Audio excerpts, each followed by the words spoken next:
Olá a todos, o meu nome é Tiago Sérgio Cabral e sou advogado e investigador na área da interseção entre o direito e a tecnologia.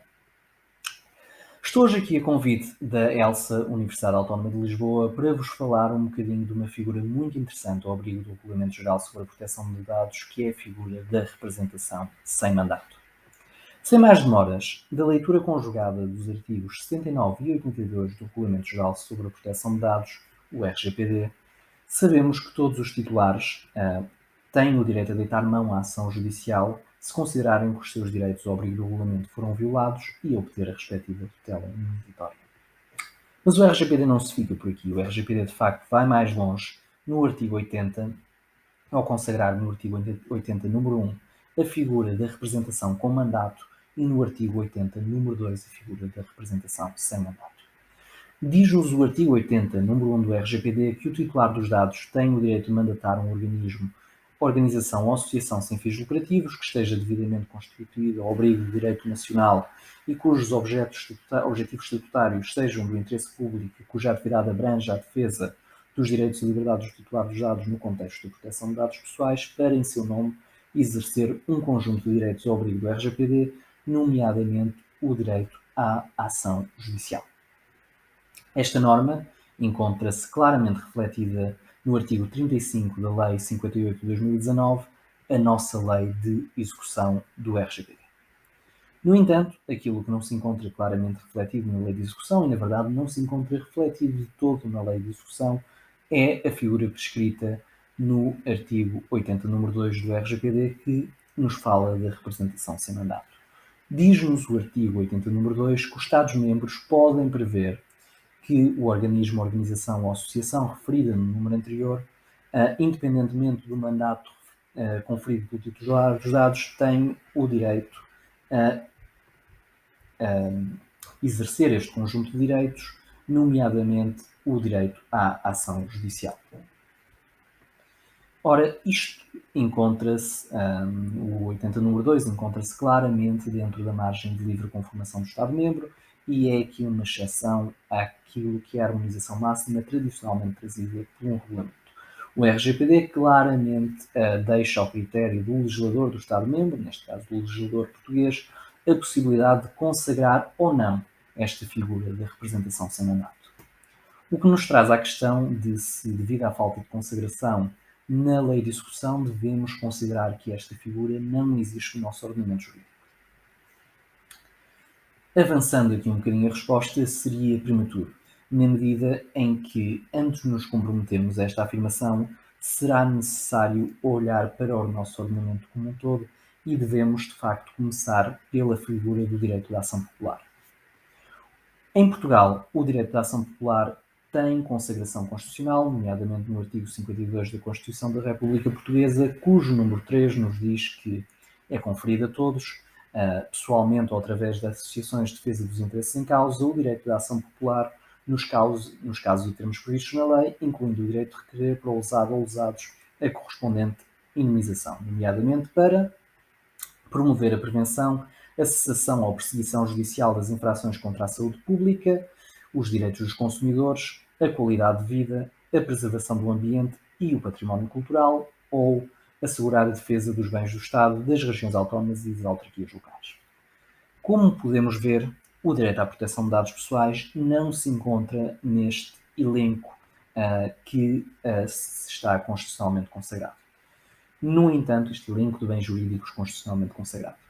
No entanto, a utilização da palavra nomeadamente leva-nos a crer, e é pacífico, que este não é um elenco taxativo e existe margem para a sua extensão pelo legislador ordinário. Devemos assim passar, de facto, à análise da lei ordinária, e na qual vemos que a densificação do direito da ação popular no ordenamento jurídico português é feita através da lei nº 83/95 de 31 de agosto. E, de facto, esta lei consagra um tipo de representação sem mandato, como se pode retirar dos artigos 13 e 14 da mesma, de facto um regime de opt-out, e atribui legitimidade às associações que incluírem expressamente nas suas atribuições ou nos seus objetivos estatutários a defesa dos interesses em causa no tipo de ação a que se trata. No entanto, como podemos ver da leitura do número 1 desta lei, nos bens jurídicos que ela consagra não se integra outra vez a proteção de dados pessoais. Ora, há um setor da doutrina que considera que, mesmo sem esta referência taxativa à proteção de dados pessoais, se deveria fazer uma interpretação extensiva ou uma interpretação atualista da norma e, por este meio, integrar também o bem jurídico de proteção de dados pessoais no leque de bens jurídicos que podem ser protegidos através da ação popular. Tendo em conta que não existe na letra da norma nada que abra a porta a tal interpretação extensiva e que, na verdade, nada nos leva a crer que a vontade do legislador fosse essa, e ademais, tal interpretação atualista poderia levar até a uma elevada insegurança jurídica, nós consideramos que não seria esta a interpretação adequada, por via, ou que chegar a este direito por via da interpretação extensiva do número 1 da lei relativa à ação popular não é o caminho correto. Até porque atualmente não é um caminho que pareça necessário. A verdade é que, se a nossa análise do quadro jurídico terminasse por aqui, a conclusão mais razoável seria pela ausência desta figura da representação sem mandato do ordenamento jurídico português. No entanto, há um diploma que devemos analisar e é frequentemente esquecido nesta discussão, que é a Carta Portuguesa de Direitos Humanos na Era Digital, a Lei nº 27/2021, de 17 de maio. A Carta Portuguesa de Direitos Humanos na Era Digital não vem consagrar nada de novo a nível de proteção de dados pessoais, até porque, na verdade, não o poderia fazer, existindo já um nível de proteção de dados pessoais uniformizado a nível europeu. O nível de proteção que deve prevalecer é um nível que advém do direito da União Europeia e não qualquer outro nível que pudesse existir no âmbito do direito nacional. Ora, não obstante não trazer nada de novo a nível de proteção de dados pessoais, no seu artigo 8º, a Carta elenca claramente a privacidade como um dos bens jurídicos que procura proteger. A verdade é que a Carta faz alguma confusão entre o bem jurídico de privacidade e o bem jurídico de proteção de dados pessoais, que não são o mesmo. Mas, se formos a ler com atenção, a verdade é que o artigo 8º, número 1, de facto protege tanto o direito à privacidade como o direito à proteção de dados pessoais através da referência à encriptação. Mas o artigo 8º, número 2, é claramente, e como referido na própria norma, um artigo que se dedica à proteção de dados pessoais, puramente a proteção de dados pessoais. E sem prejuízo da rica análise que se podia fazer este normativo, e na verdade à Carta Portuguesa de Direitos Humanos na Era Digital como um todo, o que nos interessa retirar neste momento é que este diploma integra a proteção de dados pessoais no elenco de direitos protegidos e que procura assegurar a defesa da proteção de dados pessoais como bem jurídico. E porquê é que isto é tão importante e esta conclusão aparentemente simples tem tanto impacto neste tema que estamos a falar?